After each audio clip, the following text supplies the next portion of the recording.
Kasi wala akong pambili ng mga buds. Wala akong pambili ng mga gamit. Kaya, Ginagamit mo lang ako. ganun talaga. Sa panahon ngayon, gamitan. Pwes, wala ka nang maaasahan pa sa akin. Ito naman, ikaw mabiro. Ikaw lang naman talaga ang nanay ko. Hindi ka nagme-makeup, no? Hindi. Oo, huwag ka mag-makeup.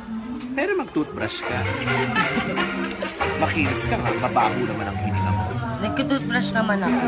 Nagtutoothbrush ka lang pero hindi mo nilalagyan ng toothpaste. Mag-toothpaste ka rin paminsan. Toothbrush lang ang usapan natin. Pwes, pagsabayin mo, Naliligo naman ako. magkuskus ka. Hindi pwedeng liligo ka lang. Magsabon ka.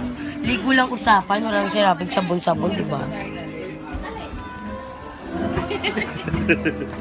Sa ilong ko. Fairness, kahit ganyan ka, mahal naman kita.